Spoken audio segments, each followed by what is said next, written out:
안녕하세요. 저는 평소에 사연을 듣는 걸 무척이나 좋아하는 여자랍니다.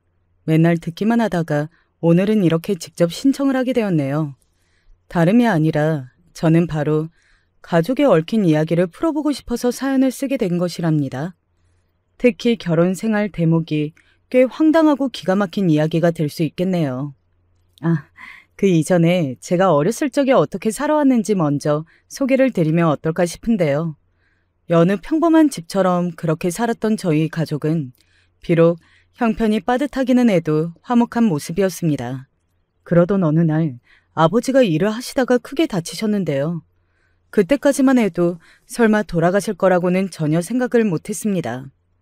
수술을 받으시고 그 다음에 재활을 거치면서 다시 일상을 평범하게 보내게 되실 줄로만 여겼어요.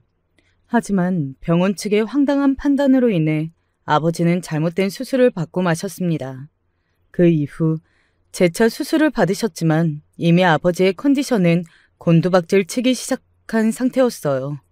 엄마는 그 괴로운 과정을 다 지켜보시며 너무나 힘들어하셨습니다. 내가 힘없고 바보 같기만 한 사람이라서 미안해. 여보, 다음 생에 있다면 부디 나같이 어리석고 가진 것 하나 없는 여자하고 결혼하지 마. 당신처럼 성실하고 책임감 넘치고 매사에 열심히 살던 남자는 나보다 더 좋은 여자를 만나서 결혼을 했어야 했는데 내가 정말 미안하고 면목이 없어. 여보, 부디 가는 길 편안히 가. 알았지? 내가 끝까지 지켜볼게. 당신 손을 내가 꼭 붙잡고 있을게. 엄마가 목 놓아 우셨습니다. 아버지가 돌아가시던 때 그 임종의 순간에 저도 있었습니다. 불과 며칠 전까지만 해도 저에게 중학교 졸업을 축하한다며 웃어주신 분이었고 졸업식에 꼭 참석을 하고 싶었는데 몸이 따라주지 않았다고 하시면서 저에게 계속해서 미안하다는 말을 건네주셨던 분이었습니다. 그래서 아버지가 이렇게 돌아가신다는 사실이 믿어지지가 않았어요. 아버지가 편찮으신 지 몇 주가 되었으니 그 사실에는 자체에는 적응이 된 지 오래였으나 이렇게 돌아가신다는 것은 전혀 다른 문제였습니다. 전혀 받아들여지지가 않더라고요.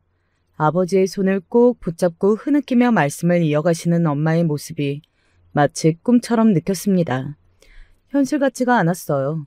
마음의 준비가 전혀 안 되어 있던 상태에서 아버지를 보내드려야만 했습니다.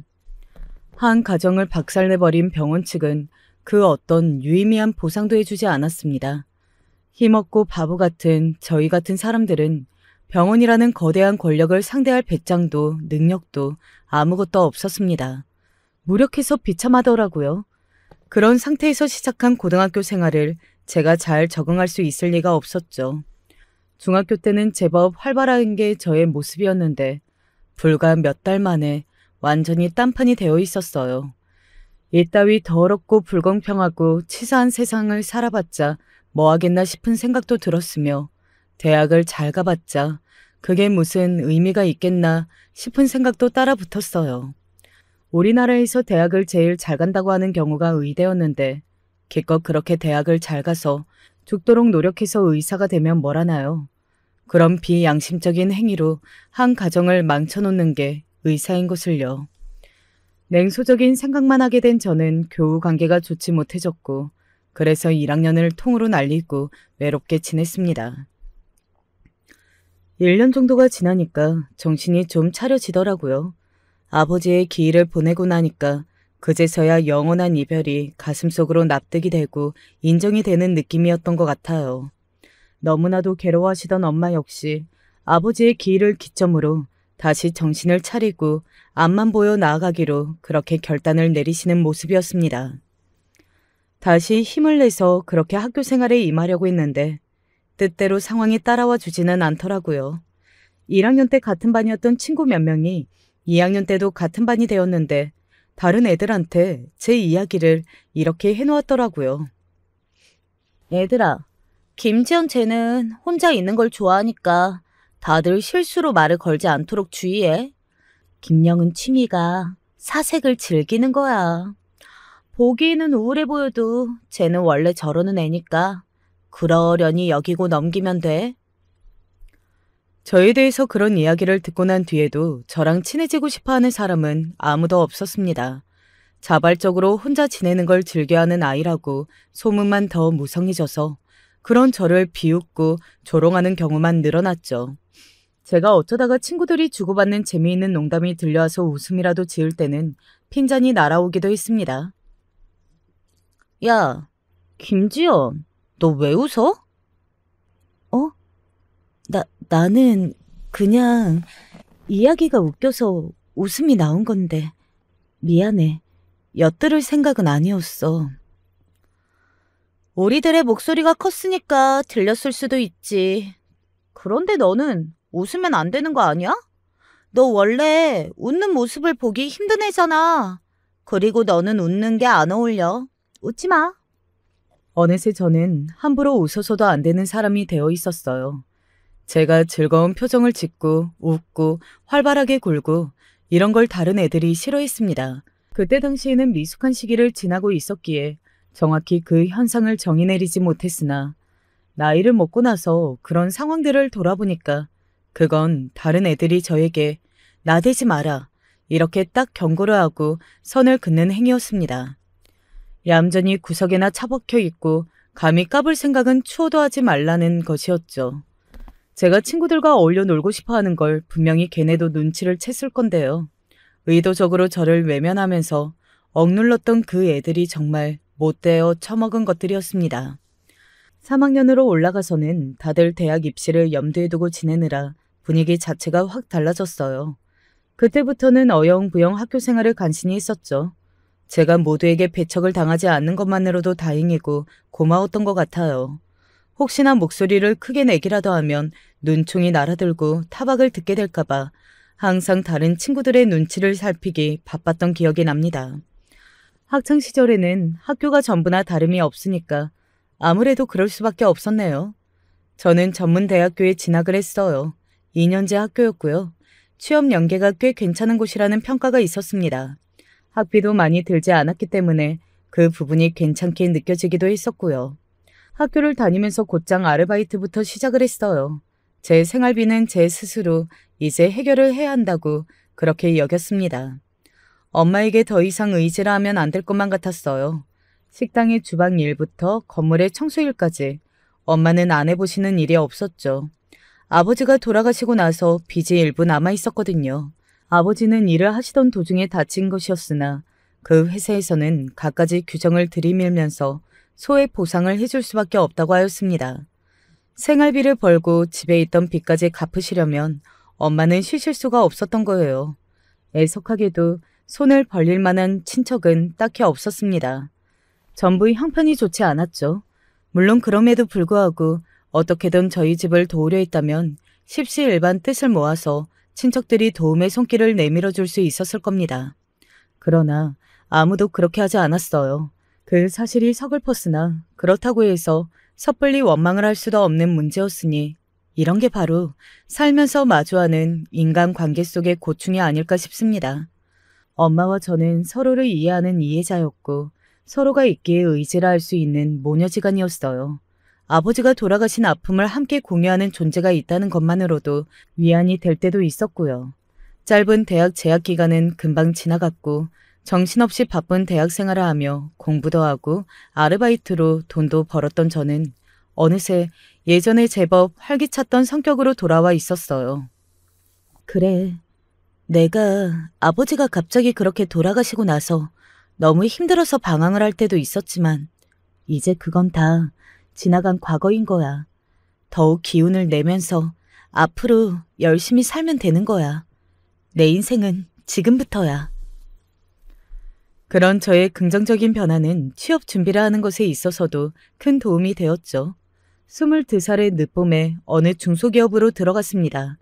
그 해의 추석 명절은 아버지가 돌아가시고 나서 처음으로 활기차고 웃음이 넘치는 명절이 되었죠. 이제 앞으로 별 걱정 없이 그렇게 잘 살 수 있을 줄로만 생각했습니다. 이듬해 그동안 고생을 너무 많이 하시면서 무리를 해오셨던 탓인지 엄마가 쓰러지셨어요. 그날 엄마는 밭에 일손이 필요하다는 연락을 받고 일용직으로 일을 하러 나서셨던 참이었습니다. 밭에서 쓰러졌다는 연락을 업무 도중에 받았을 때 얼마나 심장이 철렁 내려앉고 눈가가 시큰해졌는지 몰라요. 내가 정말 부족한 자식이었구나. 내가 못난 딸이었어.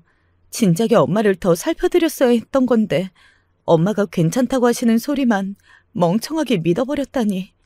아직 멀쩡하다고, 팔팔하다고, 일은 어떤 것이든 거뜬히 해낼 수 있다고 엄마가 그런 소리를 하시는 앞에서 나는 여태 아무 생각 없이 멍청하게 웃고만 있었던 거야.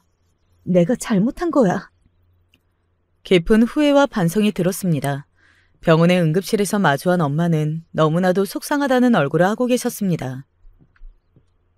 나는 왜 겨우 이 정도밖에 안 되는 사람일까? 잘난 것도 없고 할 줄 아는 것도 없고 그저 무식하기만 하고 네 아버지도 나를 안 만났으면 더 멋지게 살았을 남자인데 정말 아깝게 떠났어. 엄마, 갑자기 돌아가신 아버지 이야기는 왜 하고 그러세요? 제발 자책하지 마세요. 아버지의 운명이 그랬을 뿐이에요. 아니 어쩌면 아버지는 더 일찍 돌아가셨을지도 모르는 분인데 엄마를 만나서 그날까지 그나마 더 사셨던 것일 수도 있잖아요. 뭐든 생각하기 나름이에요. 엄마는 잘못이 없고 굳이 잘못이 있는 쪽을 고르자면 그건 바로 저예요. 제가 잘난 자식이 아니고 한없이 못난 자식이니까 엄마가 고생만 하시다가 오늘 이렇게 쓰러지시기까지 하신 거잖아요. 예, 지연아, 너 그런 소리 마라. 너는 한없이 잘난 자식이야. 내 인생의 유일한 자랑이 있다면 그건 바로 너야. 네가 내 유일한 자랑거리인데 못났다니, 네 잘못이라니 말이라도 그렇게 하지 마라. 내 가슴 찢어진다. 엄마가 스스로를 비하하시면 제 가슴도 그렇게 찢어지는 거예요. 그러니까 앞으로 제발 그러지 마세요. 네? 엄마는 저를 향한 미안함으로 눈물을 글썽이시면서 고개를 끄덕이셨습니다. 그날 이후로 엄마는 무리해서 일을 나가시는 건 그만두기로 하셨어요. 마음 같아서는 엄마를 아예 쉬셨으면 좋겠다고 생각을 하셨지만 그렇게 해드릴 만한 제 능력이 따라와 주지 않다는 게 너무나 죄송했습니다. 일주일에 3번 식당 일을 나가시며 엄마는 지내기 시작하셨죠. 그래서 저희 집에 닥쳤던 진정한 문제는 엄마의 건강 악화가 아니라 다른 것에 있었습니다. 저에게는 남동생이 한 명 있습니다. 인정하기는 싫지만 남동생이 저보다 훨씬 아버지와 더 친했고 가까웠어요. 오붓하고 보기 좋은 부자였습니다. 그래서 저는 사춘기가 와서 괜히 부모님께 심통을 부리고 아버지와 거리를 두기 전까지는 남동생을 곧잘 질투하고는 했었어요. 제가 그런 아이였죠. 저도 아버지에게 치대고 싶고 마음껏 조르고 싶은데 그러진 못하는 동안 남동생은 망설임 없이 아버지의 등에 올라타고 장난까지 치는 녀석이었거든요. 그런 모습이 저는 부러웠던 거예요. 그리고 아버지 역시도 입버릇처럼 사내 녀석은 이래야 한다고 그러시면서 남동생을 맨날 더 높게 쳐주셨습니다. 저는 아버지의 앞에서 남동생보다 뒤로 밀려나는 기분이 들었죠. 남동생이 얄미웠어요. 어린 동생을 질투나 하는 못난 누나가 바로 저였던 거예요. 아버지가 돌아가시고 난 뒤에 저는 넋이 쏙 빠져 있었고 힘든 학교 생활을 하느라 남동생 챙길 겨를이 전혀 없었습니다. 개구쟁이였던 녀석이 어느 순간 조용해져 있길래 그것 참 다행이라는 생각이나 기껏 했었고요. 그런데 그게 저의 착각이었던 거예요. 남동생 녀석의 아버지가 갑자기 그렇게 돌아가시고 나서 너무 힘이 들었던 모양입니다. 사춘기가 와서 말수가 없어진 게 아니었어요. 성격이 조용하고 차분해진 게 아니었어요. 너무 정신적으로 힘이 들어서 그냥 다 놔버렸던 것입니다. 제가 고등학교 때 따돌림을 당했다면 남동생은 자발적으로 세상에 벽을 치고 살았습니다. 그 우울함으로 둘러싸인 벽을 제때 아무도 부숴주지 못했습니다. 그렇게 남동생의 상태는 점점 악화가 되고 있었던 거예요. 여러분은 혹시 뉴스에서 이런 단어를 보신 적이 있나요? 일본어인데 우리나라에서도 그대로 쓰는 표현으로 히키코모리입니다. 외부와 단절된 채 집에서 자발적으로 갇혀 사는 사람을 뜻하는데요. 은둔족이라든지 사회적으로 고립이 되어서 집 밖으로 나오지 않는 청년들이라든지 이런 표현을 쓰는 뉴스를 아마 한 번쯤은 보셨을 것입니다. 제 남동생이 바로 뉴스에서 사회현상으로 꼽는 이런 경우에 속하는 사람이었던 거예요. 남동생이 고등학교를 다닐 때까지는 몰랐죠. 심각한 걸 전혀 몰랐다가 대학을 안 가겠다는 소리를 듣고서 엄마와 제가 둘 다 귀를 의심했던 것입니다. 대학을 안 가? 왜? 그럼 대학 안 가고 뭐 할 건데? 몰라. 모르기는 뭘 모른다는 거야. 네 이야기인데 네가 모르면 누가 알아. 대학을 안 가겠다는 건 100번 양보해서 그렇다 치고 그러면 바로 일자리를 구할 거야? 아니, 그럴 생각 없어. 왜 생각이 없는데? 취업할 생각 없어. 그럼 일단 졸업한 대로 아르바이트라도 시작해. 딱히 하고 싶은 게 없으면 일단 아르바이트라도 하면서 돈을 벌고 하고 싶은 걸 생각하고 고민하면 되는 거야. 그때 가서 다시 대학을 가고 싶다고 하면 또 공부를 해도 되는 거고. 내 말이 뭔 뜻인지 알아들었지?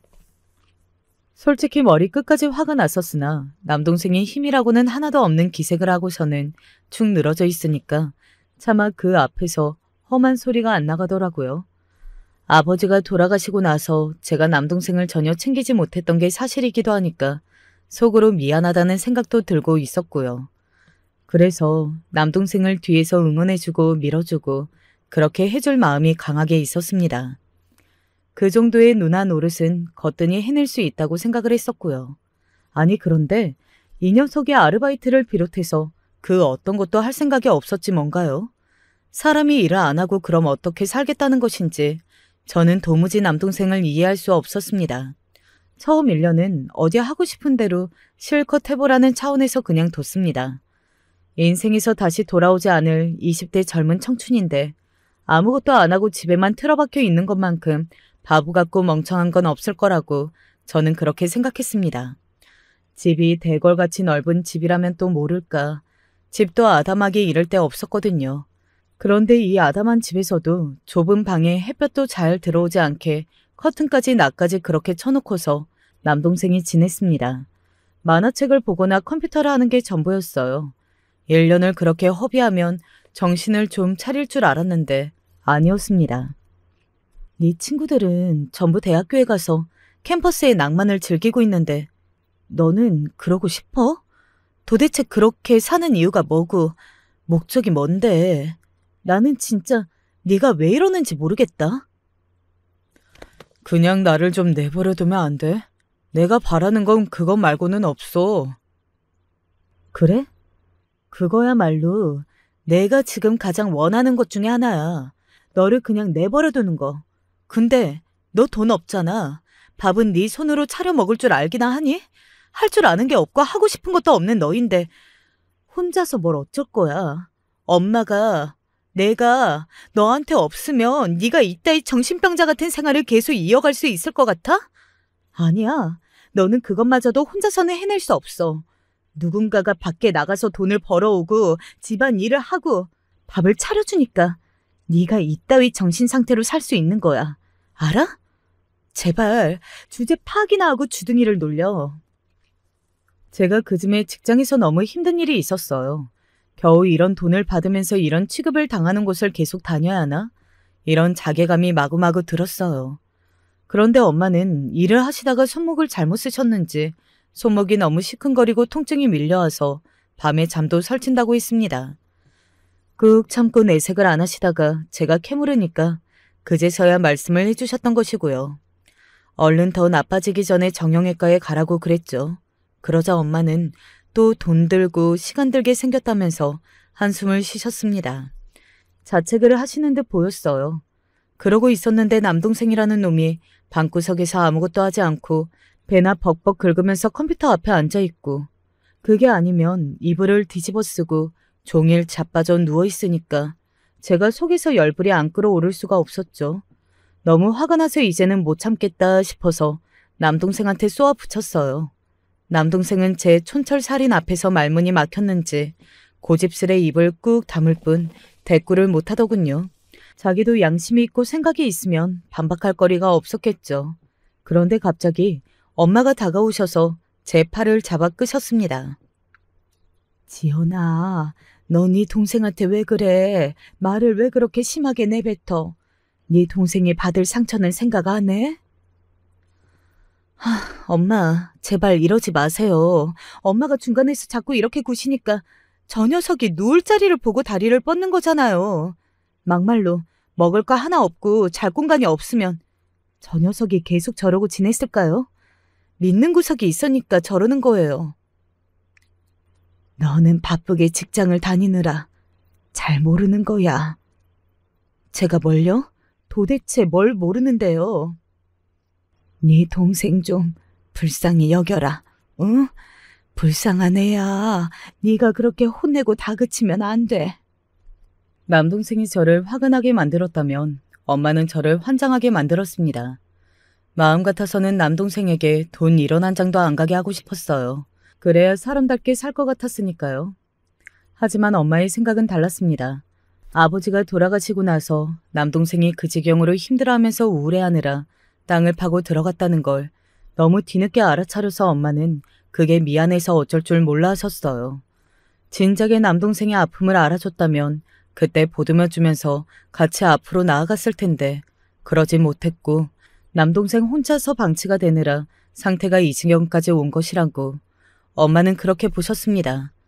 따지고 보면 엄마의 주장이 아예 틀린 것도 아니었기에 저도 정말 착잡했죠. 누나로서 미안한 점도 정말 많았어요.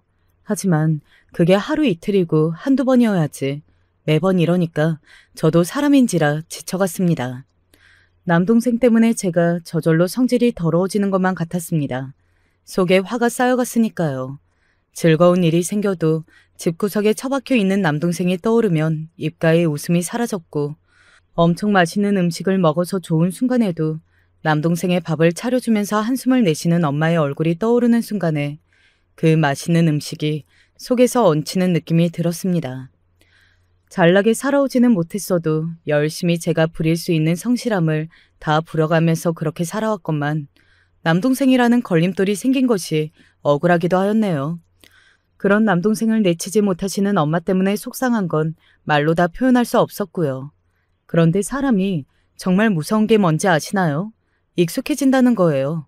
아버지가 그렇게 돌아가셨다는 것을 절대 받아들일 수 없었지만 어느 순간 그 부재가 자연스러워졌던 것처럼 남동생의 기행도 그러했습니다. 한 5년 정도 되니까 정말 익숙해지더라고요. 아, 내가 헛된 꿈을 꾸었던 것이구나. 저 녀석이 정신을 차리고 밖에 나가서 사회생활을 한다는 것은 이번 생에는 있을 수가 없는 일이겠구나. 이런 생각을 저는 어느새 하고 있었습니다. 저는 어쩌다가 좋은 이직 기회가 생겨서 그쪽으로 일자리를 옮기면서 자취생활을 하게 되었어요. 이제 집에는 엄마와 남동생 뿐이었는데요. 차라리 엄마는 저에게 혼자 나가 살게 된 것이 잘 됐다고 그러셨습니다. 남동생 때문에 제가 매일같이 스트레스 받는 걸 앞으로는 덜하였으면 좋겠다고 하셨어요. 엄마, 솔직히 저는 엄마가 걱정이에요. 대체 엄마가 무슨 죄가 있고 잘못이 있어서 그렇게 못난 자식 때문에 이런 고생을 하셔야 하는지 모르겠다고요. 자식이 못났으면 그건 다 부모 탓인 거겠지. 그 애미가 잘못 낳아준 탓인 거야. 내 책임이니까 내가 끝까지 지고 가련다. 지연이 너는 새로 직장 옮긴 데서 앞으로 더 잘해봐라. 그곳이 원래 다니던 곳보다 여러모로 환경이 괜찮다면서. 네, 제가 세상 물정 모르고 능력도 부족한 바보라서 고작 그런 곳에서 수년을 허비했나 봐요. 남들 눈에는 열이면 열, 전부 다 그 회사 정말 이상한 곳이라는 말을 할 법도 한 그런 악덕한 기업이었는데 저는 그런 것도 모르고 여태 다녔어요. 이제야 정신을 차린 셈이었죠. 경력을 쌓기에는 훨씬 더 나은 곳으로 가게 된 거니까. 엄마도 그렇게 아시고 혹시나 제 걱정은 하지 마세요. 우리 딸은 엄마보다도 진작에 훨씬 나았으니까 걱정은 안 해. 그런데 다만 네가 얼른 짝을 만나서 결혼을 했으면 싶은 생각은 드는구나. 이 사람이다 드는 남자가 있으면 꼭 놓치지 말고 얼른 결혼해라. 알았지? 엄마가 왜 저에게 결혼 이야기를 하시는지 알 것만 같았습니다. 저만의 가정을 만들어서 엄마라든지 남동생 같은 이런 가족의 문제에서 제가 벗어나기를 원하시는 것이었죠.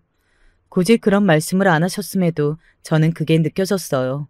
평생 고생만 해오신 엄마가 너무나도 안쓰러웠고 한없이 죄송하다는 심정으로 집을 떠났습니다. 제 인생은 어쨌든 살아나가야만 했으니까요. 앞을 보고 나아가자는 다짐을 다시금 강하게 떠올리면서 새로운 곳에서 새로운 일을 시작했고 새로운 인연 또한 만났습니다. 남편하고는 딱 1년을 만났고요. 만난 지 1년 6개월이 되던 날짜에 결혼식을 올리고 부부가 되었습니다. 남편이 저랑 만나기 직전에 시아버지께서 돌아가셨어요. 오래 투병을 하신 끝에 영면에 드신 것이었죠. 오래 편찮으셨고 그래서 돌아가실 것도 진작에 알고 있었고 마음의 준비까지 다 되어 있었는데 그런데도 막상 아버지가 돌아가시니까 너무 괴롭고 허무하더라. 남편의 이야기가 무슨 이야기인지 저는 정확히 알 수 있었어요. 저 또한 부친상을 겪어본 입장이었기에 공감이 갔죠. 그런 유대감으로 저희는 무척 가까워진 사이였습니다. 헛헛한 심정을 저를 만나면서 달래고 채운 남편이 저와 무척이나 결혼을 하고 싶어 했기 때문에 시어머니께서는 어쩔 수 없이 저를 며느리로 받아주셨어요. 우리 만석이는 세상에서 제일 잘난 녀석인데 내가 낳은 내 자식이라서 하는 소리가 아니라 정말 우리 만석이보다 잘난 녀석이 눈 씻고 찾아봐도 없는데 집안도 외모도 능력도 전부 변변치 않아서 삼박자가 고루고루 미달인 여자하고 우리 만석이하고 결혼을 하게 되다니 이건 하늘의 농간이고 배신이야. 시어머니께서는 제가 남편하고 결혼을 하게 된 것이 못내 분해 보이시기는 했습니다. 저는 너무 기가 막혔고 기분이 나빴는데 그렇다고 해서 시어머니의 태도를 심각하게 받아들이지는 않았어요. 왜냐고요? 그냥 너무 어처구니가 없고 황당했으니까요. 객관적으로 제 남편이라는 인물은 시어머니의 주장대로 그렇게 잘난 사람이 아니었습니다.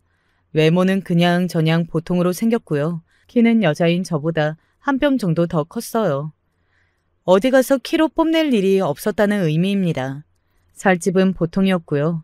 대학은 이름 모를 4년제를 나왔고 모아놓은 돈은 2천만 원 정도 되었습니다. 장가를 갈 때까지 꼴랑 2천만 원밖에 안 모았다니 이게 무슨 사회 초년생도 아니고 말이 되는 일이냐고요. 남자가 어떻게 그럴 수가 있냐고요. 다 이유가 있었죠. 남편은 대학을 졸업하고 나서 크게 별 볼 일 없는 대학 간판인데다가 성적 관리도 개판인 상태로는 좋은 곳에 취업을 할 수 없다는 냉혹한 현실을 깨달았습니다.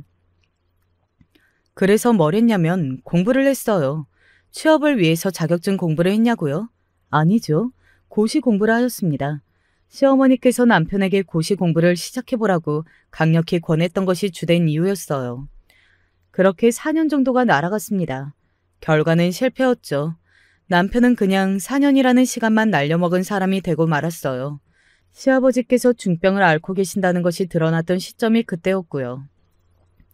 아버지가 그렇게 편찮으신데 내가 언제까지고 공부에만 매달려 있을 수만은 없는 노릇이었어. 그래서 안타깝지만 공부를 접어야 했지. 만약 계속했다면 1년만 더 했어도 내 운명이 달라졌을 텐데. 그러나 아버지를 위해서 선택한 것이었으니까 후회는 없어. 남편은 그렇게 주장하였는데 진실은 저 너머에 묻혀져 있을 따름입니다. 저는 개인적으로 1년이고 나발이고 시간이 얼마가 더 주어졌든지 간에 남편의 사건에 합격이라는 두 글자는 없었을 거라고 생각하는 사람이었네요. 어쨌든 그렇게 세월을 보냈던 탓에 남편은 사회생활을 시작하는 게 좀 늦어졌어요. 하지만 그렇다고 해도 남자인데 수중에 모은 돈이 2천만 원인 건 너무한 거 아니냐고요? 간단히 생각을 해보세요, 여러분. 만약에 남편이 들어간 직장이 억대 연봉을 주는 곳이었다면 2천만 원이라는 숫자가 나오지 않았겠죠. 월급이 쥐꼬리만한 곳이니까 그런 숫자가 가능했던 것입니다. 남편이 학벌도 그저 그렇고 내세울 경력도 없는데 좋은 곳을 갈 수 없었으니 별 수 없었다고 생각해요. 그리고 남편도 믿는 구석이라는 게 있었거든요. 집안의 재산 말입니다. 저희 부부의 신혼집은 시댁에서 그리 멀리 떨어져 있지 않는 곳에 위치한 빌라였는데요. 5층 건물의 2층이요. 그곳은 시아버지께서 8년 전쯤에 사두신 집이었습니다. 웬 빌라를 사두냐고 할 수도 있지만 그건 아들을 장가 보낼 때를 대비하는 목적도 있었고 그때 그 매물이 확 저렴하게 나오기도 했었거든요. 원래 살던 사람이 갑자기 해외를 나가게 되면서 저렴하게 내놓았던 거예요. 그래서 남편은 결혼을 하면 집장만 걱정은 없었죠. 그리고 그때는 정확히 어느 정도인지는 몰랐으나 시아버지께서 돌아가시면서 남기신 재산이 그럭저럭 되는 걸로 알고 있었어요. 그러니까 남편이 꼴랑 2천만 원을 들고서도 저와 결혼한다고 그랬던 것이었죠. 저는 절대 맨몸으로 시집을 간 게 아니었고요. 그 신혼집에 들어가는 온갖 가전제품과 가구들을 제가 다 해왔습니다. 오로지 제가 모으고 모은 그 돈으로만 구입을 했어요. 하지만 시어머니께서는 제가 당신의 잘나지 잘난 아들에 비해 턱없이 부족하다며 툴툴거리시는 분이었네요. 남편이 여러모로 그렇게나 잘나지 않았다고 저는 생각 중이었으니까요. 아들 사랑이 너무 유난하신 분이라고 생각하면서 한 귀로만 듣고 흘려 넘겼었는데요.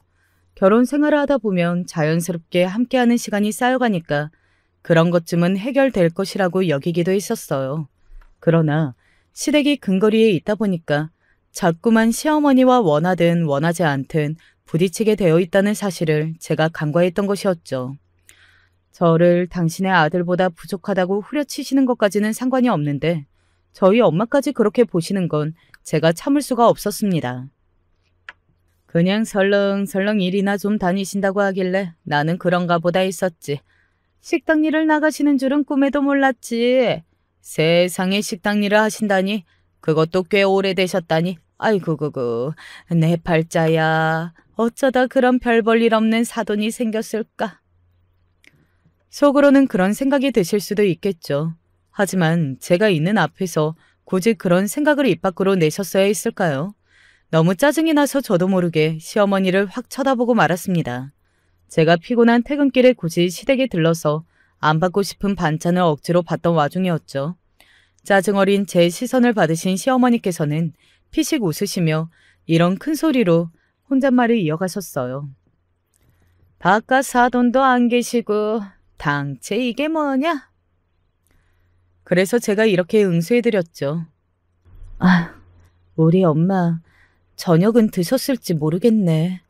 못난 딸이 결혼도 못나게 해서 너무 죄송하다. 우리 엄마 입장에서는 사돈 집에서 바깥 사돈도 안 계시는 것이겠구나. 너무 죄송해서 어떡해. 제가 틀린 소리 한 건 아니었죠. 바깥 사돈이 안 계시는 건 시어머니 입장에서나 저희 엄마의 입장에서나 똑같았으니까요. 그런데 시어머니께서 발끈하셨습니다. 너 지금 그게 무슨 소리니? 그거 나 들으라고 하는 소리야? 어머, 어머님이 거기 계신 줄 몰랐어요. 어머님도 제가 여기 있는 줄 모르셨죠. 그래서 아까 혼잣말을 그렇게 하신 거죠? 제가 태연하게 대꾸를 해드렸더니 잔뜩 화가 나신 얼굴로 저에게 삭대질을 날리셨는데 그뿐이었고 말씀으로는 더 이상 따지지 못하였어요. 저에게 전곡을 찔리신 모양이었습니다. 왠지 그 이후로 저를 더더욱 마음에 안 들어 하시게 된 눈치였어요. 그런 분께 제 남동생의 진짜 현실을 알려드릴 수는 없었죠. 남동생은 직장을 다니다가 안 맞아서 쉬고 있고 열심히 공부를 하고 있다고 둘러댔네요. 그러자 시어머니께서는 제정신이 아니라고 하셨습니다. 뭔 놈의 공부를 나이 먹고서 붙잡고 있어. 공부는 학창시절에 실컷 했어야지. 나이 먹고 나서 공부를 한다는 것들이 나는 제일로 이해가 안 가더라. 작정하고 허송세월 보내겠다는 거 아니니? 그런 정신머리가 어디 정상이라고 할 수 있겠어? 제 남동생 진짜 골칫거리였고 제 만성 두통의 원인이었습니다. 하지만 그래도 제 동생이었어요. 시어머니께 흉을 보여도 아무렇지 않은 그런 존재가 아니었습니다. 제가 가만히 있을 수 없어서 받아쳤어요.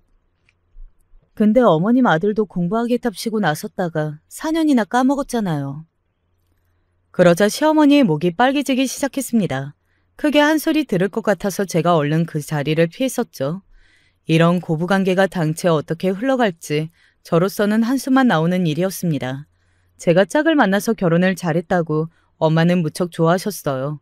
남동생이 그 모양이니까 저라도 남들처럼 멀쩡한 인생을 사는 모습이 엄마의 입장에서는 그렇게나 감격스러운 듯 하였습니다.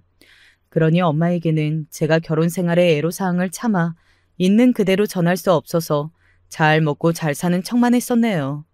시어머니께서는 저를 못 잡아 먹어서 안달인 분이셨는데 남편은 가운데서 중재를 잘 못했어요. 본인은 극구 부인을 했으나 제가 보기에 남편은 마마보이였습니다. 아닌 척 굴어도 결국은 자기 엄마가 세상에서 제일 불쌍하고 제일 안 됐고 제일 안쓰러워서 동시에 제일 믿을 수 있고 제일 현명한 존재라고 생각을 하였거든요. 남편과 살면 살수록 그런 부분들이 보였어요. 이런 여러 가지 고충이 드러났던 것과는 별개로 결혼 생활하면서 잘 풀린 점들도 있었습니다. 대표적인 예가 바로 남편의 일자리 문제였죠. 저와 결혼하고 나서 3개월 정도 지났을 때 난데없이 남편이 회사 내에서 일이 잘 풀리는 바람에 승진을 했습니다. 코딱지만한 회사이기는 해도 그 안에서 승진을 한 게 어쨌든 좋은 일이었죠. 그로부터 5개월 정도가 다시 지났을 무렵에 남편은 대학 선배에게서 한 통의 연락을 받았습니다. 자기가 아는 사람하고 회사를 작게 차렸는데 혹시 와서 일을 하지 않겠냐는 제의였어요. 시어머니께서는 펄쩍 뛰셨고요. 대가리에 총 맞지 않는 이상 그런 선택은 절대로 하면 안 된다. 근본도 없는 이상한 신생 회사에 갔다가는 죽도 밥도 안 될 거라고 보셨습니다. 남편도 그건 맞는 말이라며 고개를 끄덕였는데요. 제 생각은 달랐어요. 그런데 지금 있는 곳에서도 미래를 찾는 건 어렵지 않아? 전망이 밝지는 않잖아. 차라리 이럴 때 옮겨서 손발이라도 잘 맞는 사람들하고 일을 해보는 건 어때? 그리고 스카우트를 받아서 일을 해보았다는 경력이 나중에 엄청난 쓸모를 발휘할지도 모르는 일이니까. 제 말에 남편이 솔깃했습니다. 자기를 잘 알아주고 대우를 해주는 곳에 가서 일을 해보고 싶다는 생각이 남편의 내면에 있었던 거예요. 그때 마침 시어머니께서 지인들과 어디를 놀러 가셨다가 음식을 잘못 드시고 전신에 두드러기가 나는 둥 며칠 내리 고생을 하셨어요. 남편은 그 틈을 타서 이직을 결정하게 되었고요.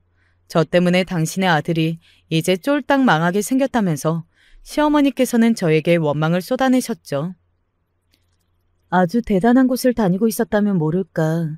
딱히 그런 것도 아니니까 쫄딱 망할 일도 없을 것 같은데요. 제가 솔직하게 생각을 밝혔다가 하마터면 시어머니께 뺨을 맞을 뻔했습니다. 손을 치켜드시더라고요. 사람을 때리려 하시다니. 그때 너무 놀랍고 실망했고 아무튼 복잡한 기분이 들었던 것 같아요. 그리고 남편은 제 조언을 받고 옮긴 곳에서 즉시 승승장구하기 시작했습니다. 그곳이 예상 밖으로 가파른 성장세를 보인 거예요. 남편은 저에게 고맙다고 하였으나 시어머니께서는 저를 모른 채 하시며 입을 싹 닦으셨습니다. 모든 게 결단을 잘 내린 남편이 이뤄낸 것이지 그 과정에서 제가 이룬 건 아무것도 없다고 보셨고요. 그리고 얼마 뒤 제가 원인 모를 이명 증세가 심하게 생겨서 일을 그만두게 되었어요. 누적된 스트레스 때문이라는 추측만 있었습니다. 게다가 직장 내에서는 그때 이모저모가 많았거든요. 너무 힘이 들어서 그만둘 수밖에 없었어요. 사람 낳고 일 낳지 일 낳고 사람 난 건 아니라고 봤거든요. 괜히 무리를 했다가 사달이 날 수 있음은 과거에 엄마가 쓰러지셨던 일화만 떠올려 봐도 알 수 있었고요. 남편이 이제 전보다 벌이가 훨씬 좋았으니 제가 일을 안 다녀도 가게에 부담이 갈 일은 없었습니다. 하지만 시어머니께서는 몹시도 배가 아파하셨어요. 우리 만석이가 쇠가 빠지게 고생하며 벌어온 돈으로 저게 혼자 집구석에서 즐기면서 유유자적하게 지내고 있다니 이럴 수는 없는 거야. 제 덕에 남편이 잘 나가게 된 것임을 시어머니께서는 죽었다 깨어나도 인정을 안 하셨기에 제가 무조건 염치 없이 누리기만 하고 민폐만 끼치는 존재라고 보셨던 거예요. 시어머니와 고부 갈등의 골이 걷잡을 수 없이 깊어지기만 하는 것 같아서 저는 결혼 생활이 행복할 수가 없었어요. 즐거운 일이 있어도 맛있는 음식을 먹어도 제 머릿속에 떠오르는 순간 제 기분을 가라앉게 만들었던 남동생처럼 결혼 생활에 있어서 시어머니의 역할이 딱 그랬습니다. 남편과는 너무 괜찮다가도 시어머니 때문에 가끔 한 번씩 찬물이 확 끼얹어지는 기분이 들었어요. 중간에서 남편이 역할을 잘하는 것도 아니고 가까이 사니까 시어머니와 선을 딱 긋고 사는 것도 힘들었죠. 제가 몸이 안 좋아서 퇴사를 한 것을 두고 엄마는 많이 걱정을 하셨습니다. 엄마에게 심려를 끼쳐드리고 싶지가 않았어요. 그것은 사양이었으니까요. 그래서 너무 속상했었는데 엄마가 말씀하시기를 제 소식을 듣고 남동생이 제 걱정을 하고 있다는 것이었습니다. 남동생에 관해서는 엄마가 과장을 하시는 경우가 많았기에 처음엔 안 믿으려 했는데요. 거듭 정말이라고 사실이라고 엄마가 그러셨어요. 내가 어쩌다 보니까 말이 헛나와서 네가 몸이 많이 안 좋아서 병원에 다니느라 일을 그만뒀다고 네 동생한테 그렇게 말을 해버렸지 뭐니. 네? 제가 그 정도로 몸이 안 좋은 건 아닌데. 그치만 어쨌든 그 녀석이 제 걱정을 다 안다니까 그건 정말 놀랄 노짜네요. 시큰둥하게 대답했으나 가슴 한켠이 찡하게 울렸습니다. 집구석에만 처박혀 있으나 허송 세월을 오래 보내고 있는 제 남동생이 한심하고 원망스러운 건 당연했으나 한편으로는 안쓰럽다는 생각이 있었죠. 왜 엄마가 자꾸 남동생이 불쌍한 애라고 하시는지 이제야 이해가 될 것 같았어요. 남동생은 진작에 정신이 아픈 환자였던 것입니다. 회사를 그만두고 이렇게 쉬고 있는 김에 아예 남동생에게 전문적인 치료를 받게 하도록 제가 한번 알아보는 게 어떨까? 이런 고민을 하던 어느 날이었어요. 일요일 늦은 밤중에 남편이 시어머니의 전화를 받았습니다. 원래 같으면 다음 날 우리 아들 출근해야 하니까 1분이라도 더 자야 한다면서 그리 여기실 뿐이었는데 말이죠. 좀 이상했어요. 그래서 무슨 일이 있는 거냐고 남편한테 물어봤는데요. 별거 아니라고 그냥 잘 자라는 인사를 하려고 시어머니께서 전화를 하신 거라고 저한테 대답을 하던 남편의 표정이 오묘했습니다. 어딘가 들떠 보이는 기색이었어요. 정말 희한한 일 다 보겠다며 저는 그리 생각을 하고 말았었는데 이틀 뒤 그 이유를 알았습니다. 시어머니께서 저에게 남편과 이혼을 하라고 하셨어요. 제가 너무 마음에 안 들어서 도저히 안 되겠다고 그러셨습니다. 제가 기등으로도 안 들었죠. 그랬더니 부하가 치미셨는지 홧김에 이실직고를 하셨던 거예요. 우리 만석이가 복권에 당첨이 됐어, 로또. 네? 뭐라고요? 로또요? 아, 회식이 있거나 하면 꼭 로또 같은 걸 사는 버릇이 있기는 하던데. 근데 당첨이라뇨? 몇 등인데요? 하여간 로또 당첨이 됐어. 몇 등인지 네가 그건 알아서 뭐하게. 1등이 아니라면 굳이 말씀하지 마세요. 그럼 별거 아니니까.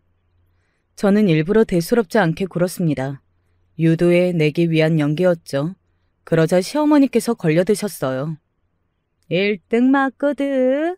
우리 만석이가 산 로또가 1등에 당첨됐어 이거사.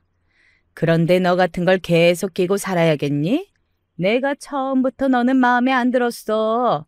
만석이한테도 너랑 이혼하라고 말을 다 해놨고 어제부로 이야기 끝났으니까 너는 그런 줄 알고 이혼이나 해라. 로또 1등이라니 믿어지지가 않았죠. 살면서 복권에 당첨됐다는 사람 자체를 주변에서 본 적이 없었으니까요. 그런데 제 남편이 1등이라니 놀라서 말문이 막혔습니다. 간신히 진정하고 입을 열 수가 있었네요. 그걸 알았는데 제가 이혼을 하겠나요? 어머님은 저를 뭘로 하시는 거예요? 아, 예. 너 그러면 안 되지. 너도 너를 하나도 안 사랑하는 남자랑 살면 불행하지 않겠어? 시어머니께서 거품을 물며 난리 바가지를 치셨고 저는 머리가 너무 아프고 어이가 없어서 일단 남편하고 대화를 해봐야겠다고 말씀을 드렸습니다. 남편한테 물어보니까 로또 당첨된 게 맞다고 하더군요. 서울 올라가서 1등 당첨금 수령할 계획이고 세금 제하고 아마 15억 정도 받을 것 같다고 하였습니다. 그 돈으로 다른 건 안 하고 우리 엄마 그냥 드릴 거야. 아닌 것 같아 보여도 아버지 돌아가시고 나서 우리 엄마 힘들어하셨어. 그 심정 몰라드려서 너무 죄송하더라. 엄마가 반대하신 결혼을 한 게 내내 마음에 걸려서 나는 당신하고 단 하루도 마음 편히 못 살아봤어. 엄마가 당신하고 이혼하는 게 소원이라고 하시는데 그럼 어떡하냐? 기가 막힌다. 뭐 있던 사람이 다 있어? 아니, 전부 다 떠나서 로또 1등 당첨됐는데 이혼하자는 거 진짜 양심 없는 거 아니야? 근데 이거 내가 당첨된 거잖아. 당신이 한 거 아니잖아. 제 앞에서 미안하다며 눈물까지 글썽이던 남편이 버럭 소리를 그렇게 질렀을 때 저는 문득 남동생 생각이 났어요. 저도 지금 이따위 결혼 때문에 허송세월을 보내고 있는 게 아니라는 보장이 어디에 있을까 싶더군요. 솔직히 결혼 생활에 미련 따위 없었고 그게 제 본심이었습니다. 그래, 알았어. 이혼해 줄 테니까 돈이나 내놔. 얌전히 이혼해 주는 거니까 당연히 내 몫을 줘야 하는 거 아니야? 3억은 줘야지. 일단은 숫자를 그냥 던져봤어요. 그러자 남편이 주춤하더니 엄마한테 여쭤봐야 한다는 마마보이 같은 반응이나 보이더군요. 남편에게 이야기를 들으신 시어머니께서는 이를 악무셨습니다. 연금이 있는 거 박박 끌어다가 최선을 다해 마련하면 1억까지는 어떻게 해보겠다. 그런데 그 이상은 못 줘. 없어. 그러세요? 그러면 그거 당장 주실 수 있나요? 그러면 저도 당장 이혼하겠습니다. 더럽고 치사해서 하루라도 빨리 이혼해야겠다는 생각이 지금 들고 있어서요. 이런 제 마음이 바뀌기 전에 빨리 돈 주세요. 저의 싸늘한 목소리에 시어머니께서는 서두르셨습니다. 어딘가에 막 전화도 하시더군요. 돈 때문이었죠. 그러더니 1억을 마련해서 저한테 보내주셨어요. 그걸 확인하고 저는 바로 이혼 도장부터 찍었습니다. 거지 같았던 결혼 생활의 막이 내렸습니다. 엄마한테는 시어머니의 괴롭힘과 남편의 바람기 때문에 고통을 받았고 그래서 위자료 받고 이혼했다고 둘러댔어요. 이제 돈도 시간도 있겠다. 남동생에게 전문적인 치료를 받게 할 차례였습니다. 그리고 작은 가게 자리를 바로 알아봤어요. 엄마가 식당 일이 적성에 맞아서 그걸 하시는 것도 있었거든요. 그래서 작은 식당을 차려드릴까 싶었어요. 그러던 중에 시어머니께 연락이 왔습니다. 예, 미안하다. 우리가 잘못했다. 너 다시 돌아와주면 안 되겠니? 우리 만석이가 지금 난리도 아니야. 죽겠다 그런다. 어쩌면 좋아. 오시는 목소리였습니다. 왜 그러시냐고 했죠. 갑자기 이러시는 이유가 있을 거 아니에요. 그게 내가 우리 만석이가 나 보러 들렀다가 놓고 간 로또 용지를 보고 맞춰봤던 것인데 내가 날짜 확인을 잘못했다. 지난주 거를 잘못 보고 내가 번호를 맞춰봤던 거였어. 네? 그러니까 한마디로 로또 당첨이 아니었던 건가요? 시어머니께서 엉엉 우셨습니다. 엉뚱한 착각으로 이혼해 1억 지급에 완전히 삽질하신 것이었죠. 이혼 전에 당첨금을 수령하면 혹시 제가 저의 몫을 주장할까봐 느긋하게 당첨금을 찾으러 발걸음을 옮겼던 두 사람은 아마 그 자리에서 기절을 하고 싶었을 것입니다. 뭐 이런 일이 다 있나 싶어서 헛웃음이 나왔죠. 죄송하지만 안 돌아간다고 답변을 드렸더니 돌변하시면서 1억이라도 내놓으라고 하셨습니다. 너무하시네요. 제 입장에서는 받으면 그냥 끝인 돈인데요. 왜 드려야죠? 그리고 집에 빚이 있어서 갚은 거에 썼고요. 또 제 동생이 사실은 많이 아파요. 대학도 안 갔고 취업한 적도 없고 공부한 적도 없어요. 정신병이 심한데 돈이 많이 들까봐 치료도 못 받았었죠. 그런데 이번에 큰돈이 생긴 덕분에 감사하게도 치료를 받는 중이랍니다. 진실에 거짓을 섞어서 말씀을 드렸고 시어머니께서 울부짖는 소리가 들려왔어요. 뭐야? 이런 미친 상놈의 집안 같은 이라고. 욕을 하시다가 뒤로 넘어가는 소리가 들렸고 저는 얼른 전화를 끊고 번호 차단을 했었죠. 남편도 저한테 다시 받아달라고 연락을 했었어요. 1억은 필요 없으니까 그냥 다시 부부로 살아주기만 하면 된다면서 애걸복걸 하더군요. 저를 바보라 아는 모양이었어요. 당연히 거절했습니다. 나중에 안 건데 남편이 옮겼던 그 회사는 금세 망했더군요. 신생의 한계를 극복 못한 것이었죠. 아담하게 차린 분식집은 엄청 잘 돼서 들인 돈을 금방 회수했을 정도였어요. 엄마가 음식을 하시라고 차려드린 건데 남동생이 불 앞에 섰습니다. 생각지도 못한 일이었죠. 남동생이 음식을 하고 엄마가 손님 상대를 하셨네요. 양념장을 만들어야 한다고 남동생이 새벽같이 일어나는 걸 보면 아직도 눈물이 날 것 같다고 엄마는 들뜬 목소리로 말씀하셨습니다. 이게 바로 저희 집에 벌어진 기적, 로또 당첨 같은 나날이 아닐까 싶네요. 이 이야기는 아주 많은 분들이 들어주셨으면 해요. 그리고 또 부디 좋은 시선으로 제 선택을 바라봐 주셨으면 해요. 글재주는 없지만 한번 시작해 볼게요. 제가 태어날 무렵에 아버지는 안 계셨고 어머니께서 홀로 자식들을 키워오셨어요. 아무래도 형편이 넉넉지 않고 형제들도 있다 보니 공부도 많이 하지 못했는데요. 그래도 어찌어찌 나중에 기술을 배워서 잠깐 직장도 다녔어요. 하지만 썩 대단한 직장은 아니라서 그마저도 벌이가 시원찮았어요. 그러던 차에 다른 일을 좀 알아보면서 저도 어느새 나이를 조금씩 먹어가고 있었는데 이상하게도 이런 저를 보고 좋다는 여자가 있더군요. 처음에는 돈도 없고 학력도 안 되는 내가 뭐가 그렇게 좋은가 싶었는데 그 여자는 어릴 때 자기네 부모님이 일찍 돌아가셔서 일찍 가정을 꾸리고 싶다고 하더군요. 성식 씨, 우리 얼른 결혼해서 같이 살아요. 어머니한테도 인사도 가고요. 그럴까요? 나 믿고 결혼해도 괜찮겠어요?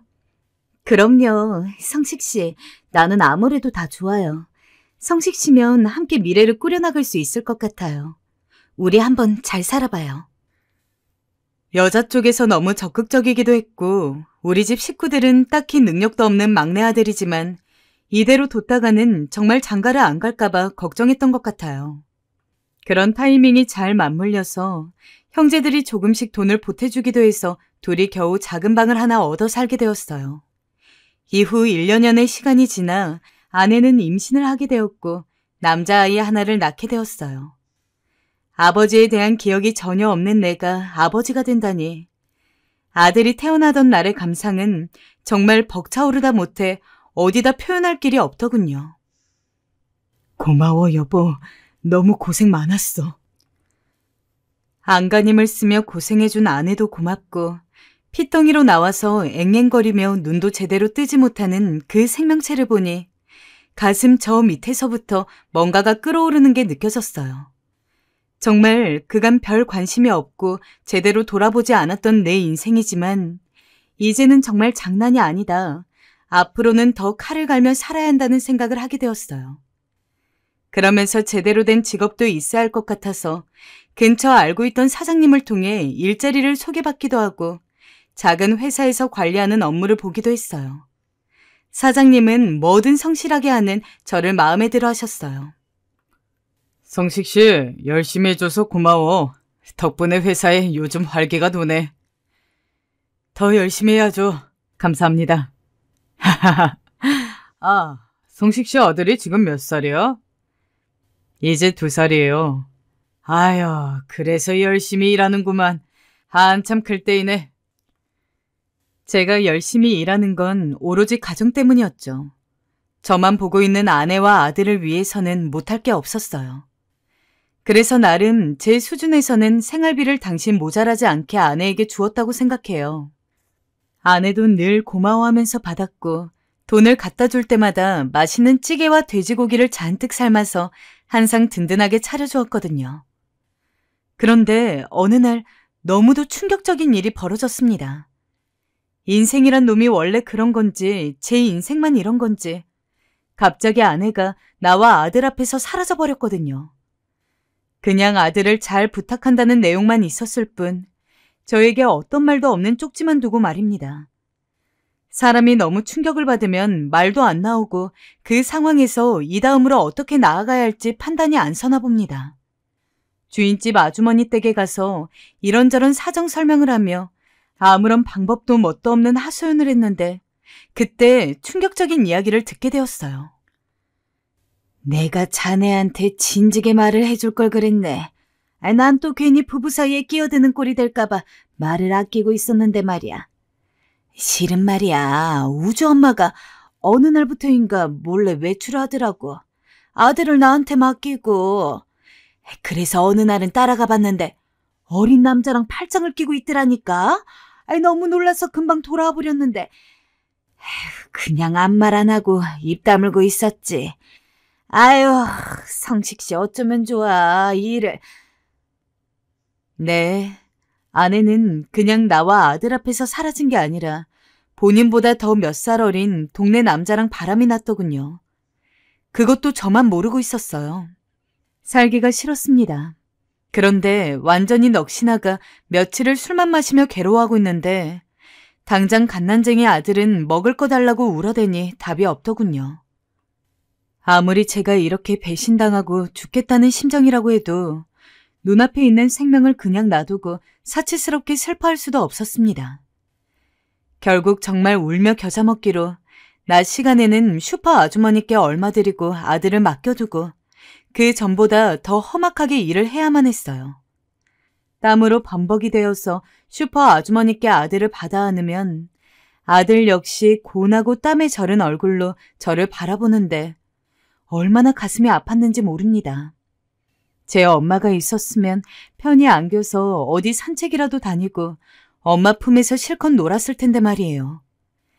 그렇게 어이없이 종족을 감춰버린 아내가 너무 허망하게 느껴지고 미워지다가도 숨을 쌕쌕거리면서 잠드는 아들을 보면 그건 그것대로 너무 예쁘게만 느껴졌어요. 우주야, 아빠가 잘 키울게. 조금만 아빠 믿어줘. 아이의 볼을 대고 그런 말을 혼자 중얼거리는 날들이 많았죠. 그렇게 아주 힘겹게 일을 이어가면서 배를 골아가면서 아들과의 거처를 겨우 서울로 옮기게 되었어요. 저 역시 서울 쪽으로 옮겨가서 일용직을 하려니 이전보다는 일거리가 좀 늘어서 살만하더군요. 물론 몸은 나만하지 않고 늘 진한 땀냄새를 풍기며 밥도 허겁지겁 먹어가면서 일을 해야 했어요. 그래도 내 자식이 있으니 저는 그런대로 일을 해나갔고 아껴 쓰면서 살다 보니까 그럭저럭 아들과 살만한 작은 집에 몸을 누이게 되었어요. 아들도 시간이 갈수록 자라가면서 학교에도 들어가게 되었고 집에 잘 들어오지 못하는 제 아빠에게 이런저런 투정도 안 하고 열심히 공부를 했어요. 그런 모습들이 얼마나 기특하게 여겨졌는지 모릅니다. 우주야, 쉬엄쉬엄 공부해야지. 너무 무리하지 말아라. 근데 우주야, 밥은 챙겨 먹었니? 내가 알아서 먹었어요. 설거지도 해놓았고요. 아빠, 내가 밥 차려드릴게요. 아들은 외려 땀투성이 아빠를 안쓰러워하며 고사리 손으로 밥을 차려준다고 난리였습니다. 그때 참 미안했던 것이 소풍이나 무슨 상담이나 엄마가 따라가야 하는 일에 제가 한 번도 참여를 못했다는 것이에요.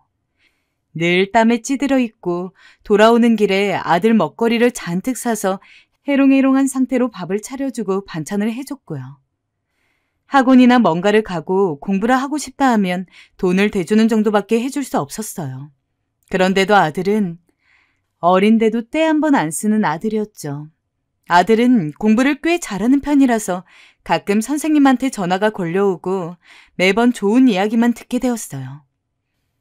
우주는 교우 관계도 좋고 머리도 좋고 이해력도 좋아 공부도 잘하는 편이에요. 이대로라면 좋은 대학을 목표로 해봐도 되겠어요, 아버님. 그래요? 신기하네요. 전 어렸을 때 공부를 못했는데. 그땐 그냥 그런가 보다 했어요. 아이 성적표를 늘 확인하거나 하진 않았기 때문이에요. 아이한텐 뭐니 해도 중요한 건 건강이고 얼마나 행복하냐이지 성적이 다가 아니라고 생각했으니까요. 허나 아들은 그런 제 생각과는 달리 바락바락 애를 쓰며 공부를 하곤 했어요.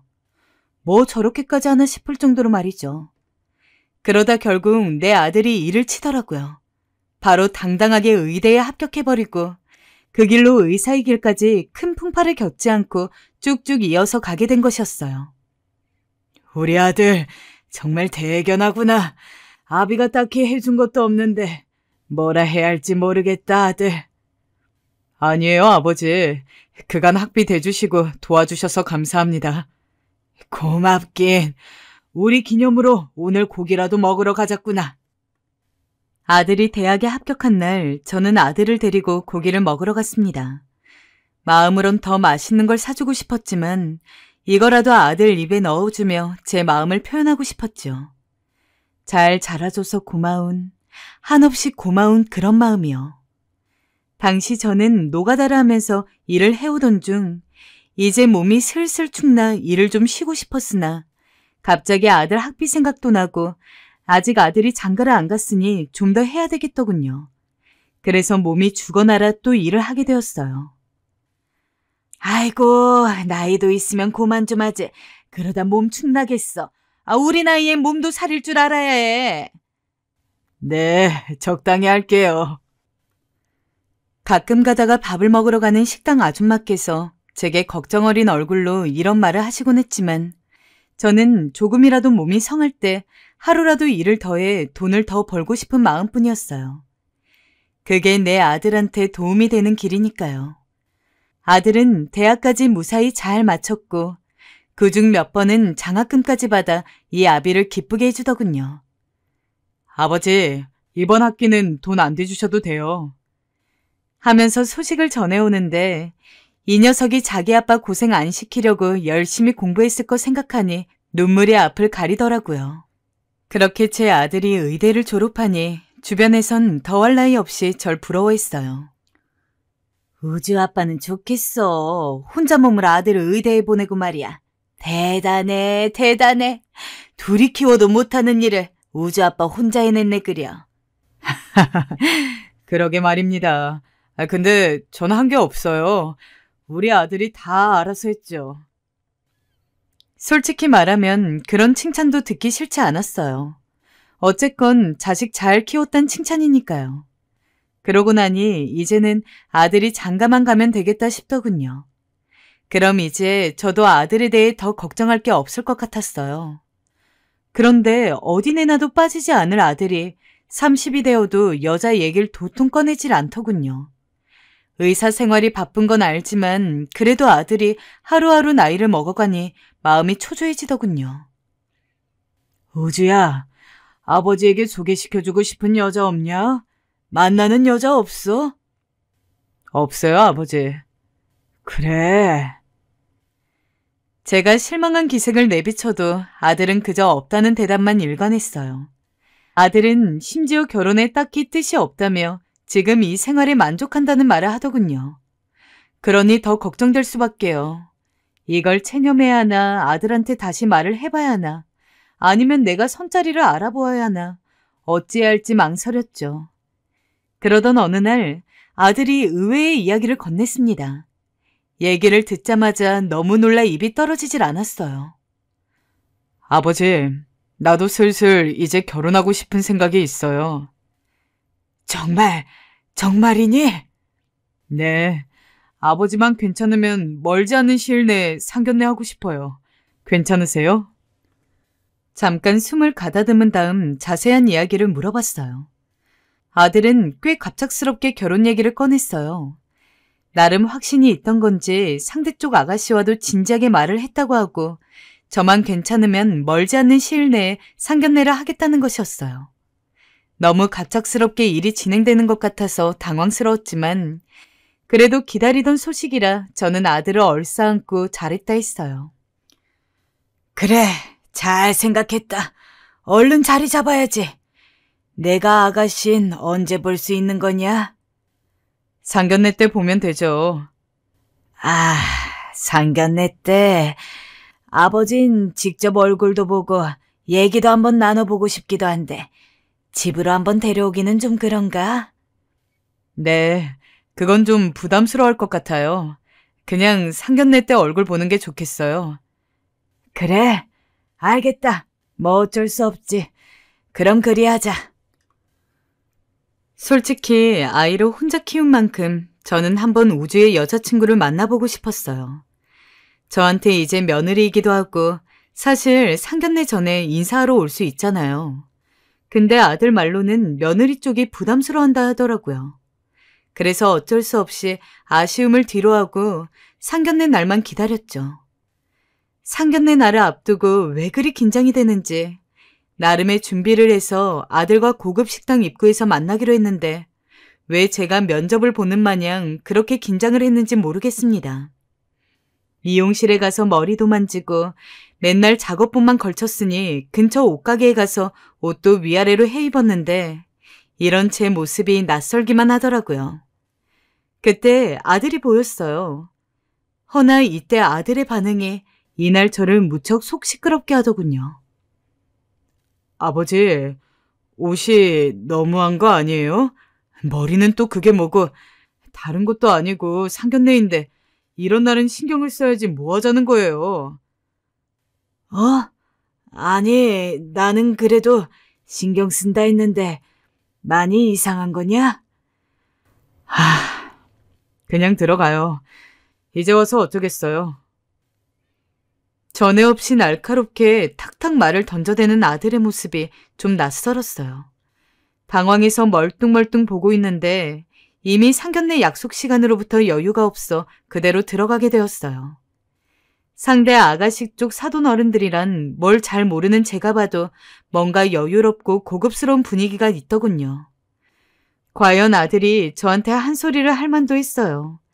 같은 자리에 있는 자체가 계속 신경 쓰이고 수도 없이 머리를 매만지고 옷깃을 다시 여잡게 되는 그런 위축되는 부유함이 있더군요. 왠지 모를 낯선 감정에 계속 무한함을 느끼고 있었죠. 그런데 그때 사돈 되시는 분이 제 마음에 걸리는 말을 하더군요. 혼자 아들을 키우셨다 들었는데 힘드셨겠어요. 회사에서 나름 중요한 직책을 맡고 계신다던데 요즘 어떠세요? 네. 갑자기 뜬금없이 회사를 다닌다니 저는 그냥 노가다꾼일 뿐이었는데 갑자기 그런 얘기를 하니 놀랄 수밖에 없었죠. 그런데 아들이 제게 서둘러 눈짓을 보내더군요.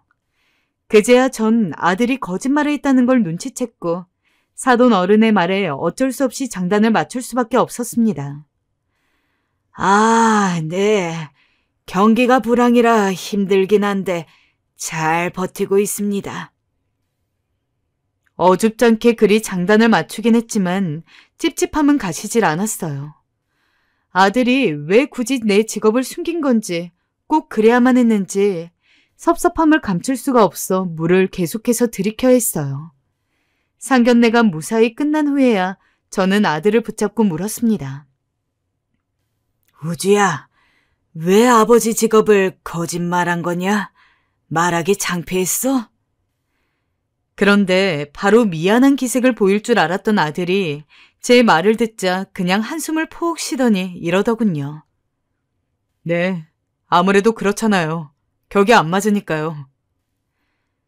아들은 이 말만 제 앞에 툭 떨어뜨리더니 그대로 며느리에게로 달려갔습니다.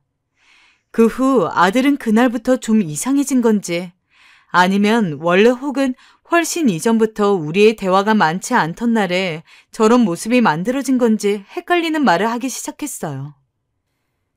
아버지, 결혼식 때 아빠만 오는 게 좋겠어요. 식구들 말고요. 뭐야? 어느 집에 물어봐도 결혼식 때 부모만 쏙 뽑아서 부른다는 건 말도 안 되는 거 아닙니까? 아무리 제가 어렵게 산다고 제대로 경조사 참석도 잘 못하고 살았지만 그런 풍조 정도는 상식인데 말입니다. 너 그게 말이 된다고 생각해? 네 큰아빠랑 큰고모, 아빠 동료들한테도 다 말해뒀는데 그게 무슨 말이니?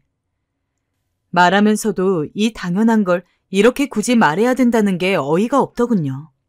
그런데 아들은 안경을 확 벗고 저를 노려보더니 잔뜩 미간을 찌푸리며 말을 하는데 저도 모르게 그 말에 눌리게 되었어요. 아버지, 저 창피해 죽는 꼴 보고 싶으세요? 제발 부탁이야, 제발. 내가 다른 거 뭐 대단한 거 부탁한 거 아니잖아. 집을 해달라고 했어. 예식비를 아버지한테 내달라고 했어. 저 결혼식 조용히 치르고 싶으니까 좀 들어주세요. 아버지 친구들, 고모 안 오는 게 그게 조용히 치르는 거냐? 그런 거야? 네, 아버지. 사돈 어른 댁 어떤 분들이신지 보셨잖아요. 저희 형편 그에 비해 부족해도 한참 부족하고요. 제발 자식 부끄럽게 하지 말아주세요. 너, 내 아들 맞니? 사실 당장 아들이 살 신혼집을 줄 수 있는 형편도 못 되었고 모든 걸 혼자 알아서 하겠다는 그 말에 미안한 마음뿐이었어요. 그런데 아무리 그래도 저에게 이렇게 못되게 구는 아들을 보니 너무 속이 상하더군요. 그래서 그날은 저도 참지 못하고 아들과 한판 크게 붙게 되었습니다. 너 어쩜 그럴 수가 있냐? 아니, 아버지가 창피한 건 그렇다 치자. 우리 집이 그 집안이랑 수준이 안 맞는 것도 어쩔 수 없다 쳐. 근데 아버지 가족들, 동료들까지 그렇게 네 뜻대로 낮춰야 속이 시원하겠어? 내가 널 그리 키웠냐? 오라통이 터질 것 같은 걸 겨우 참고 이은 말이었어요. 근데 아들은 여기에 대고 차가운 목소리로 제가 쉬이 받아들이기 힘든 충격적인 말을 던지더군요. 아버지, 제가 왜 의사가 된 줄 아세요? 가난에서 벗어나고 싶어서 이 집구석에서 벗어나려고 의사 된 거예요. 그렇게 해서 겨우 의사 돼서 이제야 저에게 맞는 집안 여자 만나서 결혼하게 됐는데 아버지가 그걸 또 망치려 들어요? 아버지가 정말 제 아버지면 더 이상 자식 앞길은 망치지 마세요. 지금껏 아버지랑 인연 끊지 않고 이렇게 연락하고 지내온 것에 감사하게 생각하시라고요. 아들이 던진 말은 너무나 충격적이어서 그만 앞이 어질거려 비틀거리고 말았습니다. 아들은 그런 절 보더니 자신이 지금껏 가난으로 인해 겪은 수치심, 모멸감들을 우르르 한꺼번에 털어놓더라고요. 그러면서 자기 대학 합격한 날 겨우 삼겹살 사주는 아버지는 필요 없다며 그날 얼마나 자기가 부끄러웠는지 아냐고 하는데 할 말이 없어졌어요. 그날 이후 저는 뭔가 나사가 하나 빠져버렸어요. 뭔가 이상하게 돌아간다는 생각이 들어도 뭐라 이 기분을 설명할 길이 없었습니다. 집에서 술로 마음을 달래는 수밖에요. 제가 키운 아들이 맞나 하는 의구심을 가지면서요. 결국 제 가족들이나 지인들에게는 아들이 홀로 조용히 혼인신고만 하고 산다고 말하고 혼자 엉엉 울었죠. 그렇게 해서 드디어 결혼식 날이 되었고 저는 전날까지도 썩 잠이 오지 않았고 왠지 좀 서글픈 기분이 되었어요. 일단은 그날 미리 백화점에서 사둔 양복을 입고 머리를 다시 하고 일찍 식장에 도착했어요. 며느리도 제대로 얼굴을 못 봤으니 인사도 해야겠고 영 찝찝한 마음으로 들어서게 되었는데요. 아들은 저를 보자마자 바로 뛰어오더군요. 잘 차려입고 환칠하게 꾸민 것을 보니 정말 여느 부잣집 아들 못지않게 참 잘났다 싶어 씁쓸하게 보는데 바로 저를 데리고 한쪽 대기실로 가더군요. 아버지, 누구든 아버지한테 와서 인사하면 그냥 악수만 하고 그 이상 말 더 이어가면 안 돼요. 알았죠? 뭐라고? 아니, 왜 그래야 하는 거냐? 그냥 그러라면 그렇게 하세요. 대체 왜 아비인 제가 이렇게까지 아들 결혼식에서 이런 모습으로 있어야 한다는 건가요? 이유라도 설명해 주었으면 좋았을 텐데 바쁘다며 그 이상 말을 더 하지 않고 바로 나가버리더군요. 결국 어쩔 수 없이 저는 앵무새처럼 아들이 부탁한 대로 악수만 하고 감사 인사만 짧게 전했어요. 이건 마치 고깃집 앞에서 움직이며 인사하는 오뚜기 인형이랑 다를 게 없는 꼴이더군요. 차라리 안 오는 게 더 나았을까 싶을 정도로 참 기분이 이상했습니다. 나중에 나가는 길 아무래도 마음이 개운치 않아서 아들을 불렀어요. 대체 내가 왜 이렇게 해야 하냐고 물었는데요. 아까 아버지랑 인사한 사람들은 하객 알바하는 분들이에요.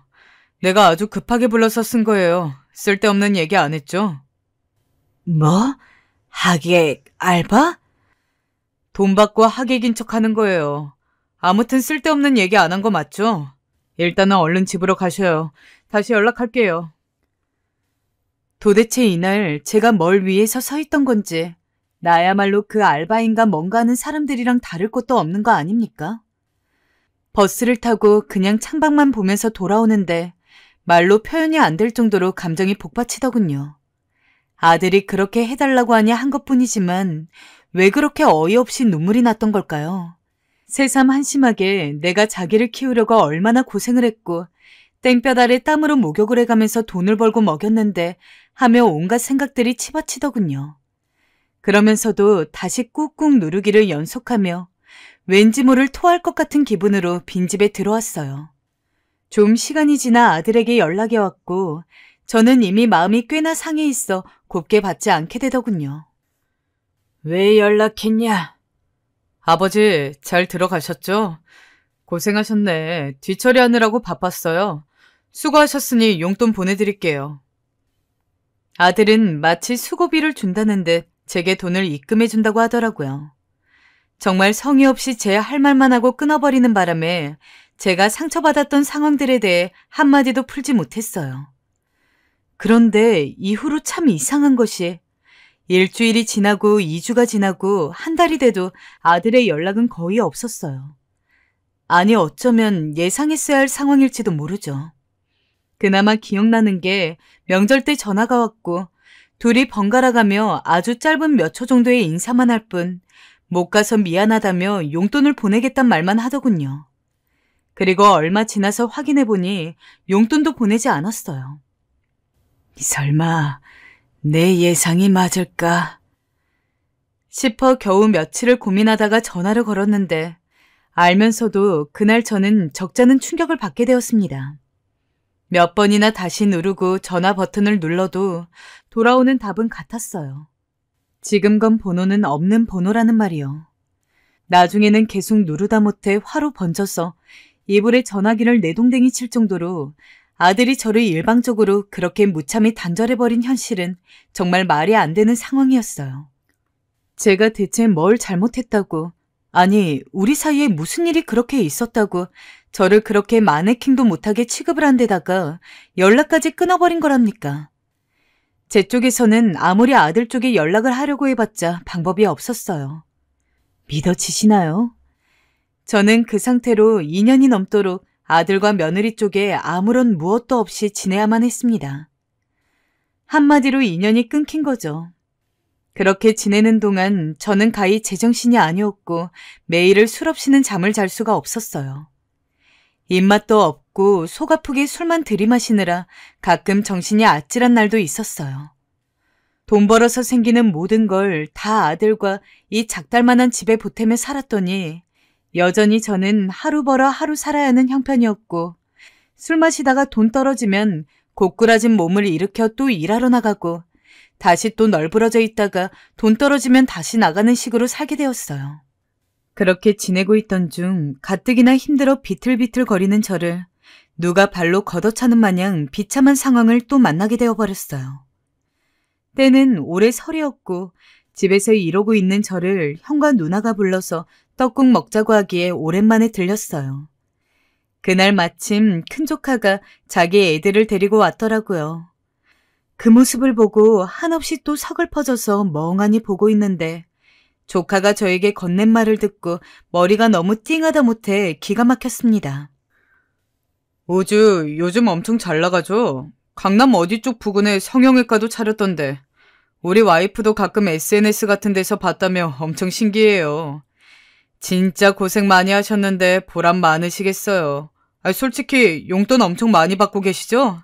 자식 잘 키우셔서 덕 톡톡히 보시네요. 뭐라고? 성형외과를 차렸다고? 모르고 있으셨어요? 아들은 저와는 연락을 끊어버리고 혼자 그렇게 비싼 땅에 병원을 차려서 쭉쭉 성공의 가도를 달리고 있다더군요. 그날 일단은 말을 얼버무리고 집으로 돌아왔지만 아무리 생각해도 이건 아니지 않나 싶었고 속이 부글부글 끓어올라 이렇게 앓느니 직접 만나기라도 해야겠다 싶었어요. 정말 창피하고 죽고 싶을 정도로 수치스러웠지만 큰 조카에게 전화해서 상황을 말하고 병원 위치를 알아냈어요. 당황하고 미안해하는 조카의 반응을 신경 쓸 겨를도 없이 저는 무작정 그 길로 병원으로 쳐들어가게 되었어요. 그래, 잘 살고 있었니? 그런데 입구에서 만난 아들은 바로 저를 단번에 알아보곤 보자마자 주변을 살피더니 다시 저를 구석으로 몰고 가는 게 아니겠어요? 아버지, 저기 말이라도 하고 오셔야죠. 아니, 연락드릴게요. 일단 가세요. 여기 보는 사람들 눈 많아요. 저는 그 순간 분노를 참을 길이 없었고 눈에 핏대가 올라오는 게 스스로 느껴질 정도였어요. 정말 눈이 튀어나올 듯 아들에게 빽빽 소리를 질러대었습니다. 야, 이 버러지 같은 자식아! 네 애비를 버리고 니만 잘 살면 다야? 네 애비가 그렇게 우스워? 내가 널 어떻게 키웠는데 어떻게 애비한테 이럴 수가 있어? 부모한테 이럴 수가 있어?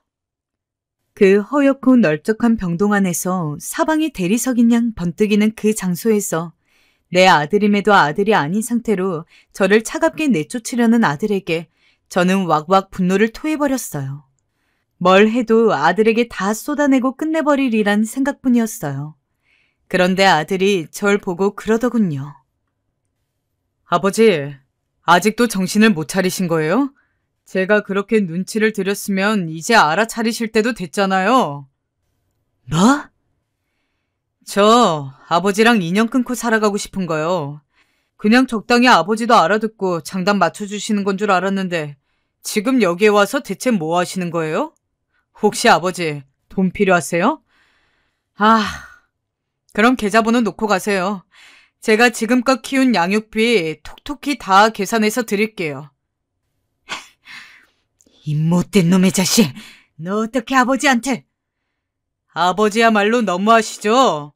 갑자기 말도 없이 저한테 일이 찾아오시면 어떡해요? 전 아버지 지금 미국에 있다고 말해놓은 상황인데 제 아내가 아버지라도 마주쳤으면 어쩔 뻔했냐고요? 정말 왜 그리 대책이 없으신 거예요? 그 순간 제 마음속 어떤 끈이 풀리는 걸 느꼈어요. 아들을 향해 마지막으로 잡고 있던 그런 끈 말입니다.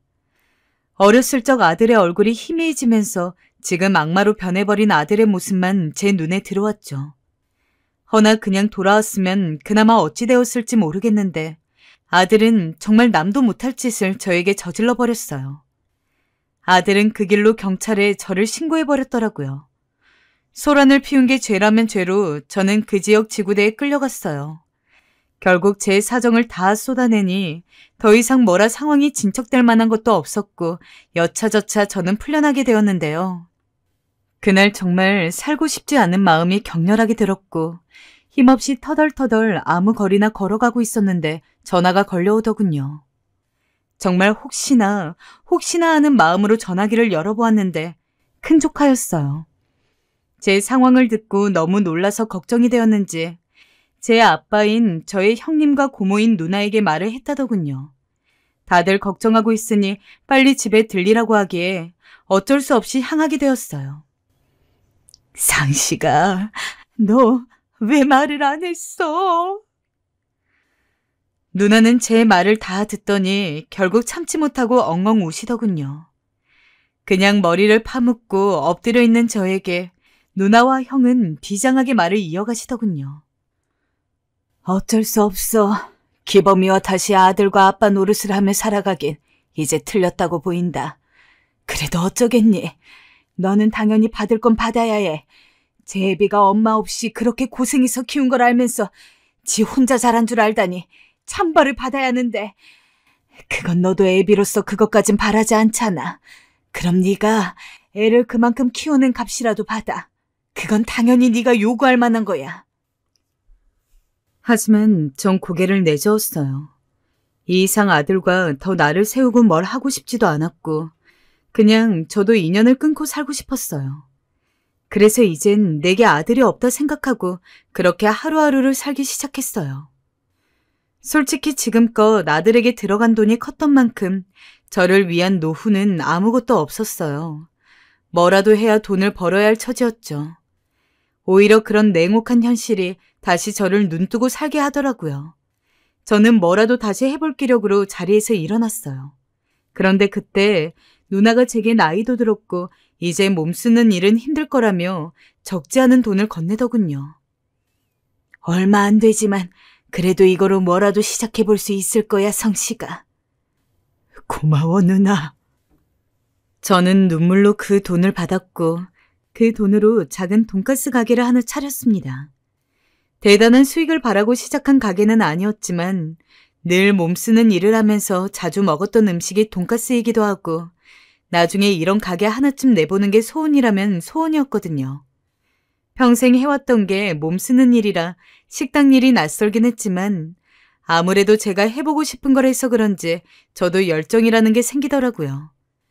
다행히 그때 지금의 제 처를 만났고 아르바이트생으로 들어온 아내가 제게 여러 조언들을 해주었습니다. 식당 경영에 대한 거라든지 음식 요리법이라든지 이런 것들을 아내에게 많은 도움을 받았어요. 그러다 보니 작은 가게로 시작했던 것이 어느덧 점점 확장을 해나가더니 손님들이 줄을 서야 먹을 수 있는 가게가 되어버렸죠. 이걸 보면 아내가 가장 흐뭇해했고요. 저는 누나에게 빌린 돈을 갚고도 넉넉할 만큼 돈을 많이 벌게 되었습니다. 그리고 가게가 2호점, 3호점을 내게 되었을 즈음 지금의 아내에게 프로포즈를 내 결혼을 하게 되었습니다. 가족만 초대한 조촐한 결혼식이었지만 결혼식에 물론 아들은 초대하지 않았습니다. 아내도 이미 제 사정을 들은 터라 이해해 주었고요. 아내에겐 전남편 사이에서 낳은 자식들이 2명이 있었는데 그 자식들이 참 착했어요. 가게가 바쁠 때 저희 가게에 와서 자기들 사정 내팽개치고 일을 많이 도와주었거든요. 제 아들과는 달라도 너무 달랐죠. 그런 면에선 아내가 새삼 부럽더랍니다. 저는 아내의 다 큰 자식들도 어쨌든 한 식구이니 잘해줘야겠다는 생각으로 애들 여행도 보내주고 함께 식사하는 자리도 많이 만들었습니다. 아이들은 저를 잘 따라주었고 자기 엄마 행복하게 해주는 제게 고맙다며 효도도 하더랍니다. 그렇게 저는 아이들과 한 식구가 되어가는 듯 했어요. 제가 아들과 다시 마주한 그날도 아이들과 함께 좋은 레스토랑에서 식사를 하고 있던 날이었어요. 아저씨 덕분에 엄마 얼굴이 많이 피었어요. 가게도 잘 돼서 너무 다행이에요. 다 너희들 덕분이다. 아저씨가 용돈 입금해 줄 테니 옷이라도 한 벌 사입고 그래라. 에이, 아니에요. 지금껏 많이 주셨잖아요. 안 받아도 돼요. 제가 주겠다 해도 기필코 손사래를 치며 거절하는 착한 아이들이었어요. 그렇게 그날도 작은 실랑이가 이어지고 있었는데 그런데 갑자기 레스토랑 입구 쪽에서 큰 소리가 나더라고요. 아니, 여기 또 들어오시면 안 된다 했잖아요. 나가세요. 손님들도 곧바로 그 목소리에 놀라 그쪽을 돌아봤고 저희 가족도 그쪽을 보게 되었는데 그만 저는 말을 잇지 못하고 포크를 떨어뜨리고 말았어요. 직원이 어떤 노숙자같이 생긴 남자에게 소리를 버럭버럭 지르고 있었는데 그 남자가 다름 아닌 제 아들이었기 때문이었죠. 경찰 부를 거예요. 나가주세요. 밥 좀 주세요. 저는 직원과 아들이 그렇게 말이 오가는 곳을 뚜벅뚜벅 걸어가 상황을 확인하게 되었어요. 다시 얼굴을 보니 아들이 맞더군요. 아버지! 아들은 절 보자마자 옷깃을 확 부여잡았습니다. 그러면서 제게 하는 말이 아버지, 돈 좀 있으세요? 저 밥 좀... 하더라고요. 뒤에 아내가 이걸 보고 있단 생각은 하지 못하고 전 일단 아들을 붙잡고 어느 식당이라도 들어가게 되었어요. 아들은 하나에 5,000원 하는 우동을 그리도 맛있게 후루룩 먹더군요. 그릇까지 집어삼킬 기세로 그렇게 먹더니 갑자기 제게 미안한 얼굴로 김밥도 시켜도 되냐 묻더라고요. 감사합니다, 아버지. 저에게 격떨어진다며 가족도 초대 못하게 하던 아들이 5,000원도 없어 이런 거짓 신세가 되었다니 눈으로 보고도 믿을 수가 없어 저는 한참을 멀뚱히 아들이 먹는 모습을 보았어요. 아들이 밥을 먹은 후엔 이제 어찌 된 일인지 알아야 했어요. 그래서 무슨 일이었는지 물었죠. 아들은 한참을 망설이다 이내 고개를 떨구더니 말을 이어갔어요. 의료사고가 있었어요. 세간은 잘 알려지지 않았어요. 병원 측에서 철저히 비밀로 붙이려 했으니까요. 제가 환자 한 명을 그만 완전히 망가뜨렸어요. 그 때문에 돈도 잃고 면허도 잃었고요. 아내는 이미 진즉에 바람이 나 있는 상태였는데 제가 이런 일까지 당하니 바로 이혼하자 하더라고요. 그래서 이렇게 폐인이 되어서 살게 된 거예요. 벌써 1년이네요. 기가 막혔습니다. 그러고 보니 아들 병원에서 의료사고가 났다는 기사를 본 것 같기도 했어요. 그나마도 가물가물했죠. 아들이 그런 일을 저지르고 이리 살고 있을 줄이야 꿈에도 몰랐죠. 솔직히 말해 어떤 말을 해줘야 할지 몰랐습니다. 아들은 눈물을 흘리며 제게 죄송하단 말만 반복하더라고요. 죄송합니다, 아버지. 제가 쓰레기였어요. 아버지에게 너무 큰 죄를 저질렀어요. 이제 와서 용서해달란 말은 하지 않을게요. 그럴 자격도 없으니까요. 근데 문득 아들 얼굴을 보니 아들이 했던 말들이 생각나면서 불쑥 화가 치밀어 오르더군요. 부모 버리고 갔으면 잘 살기라도 할 것이지 왜 또 이런 모습으로 나타나 마음을 심란하게 하는 건지. 감정이 끌어올라 그만 분을 터뜨렸어요.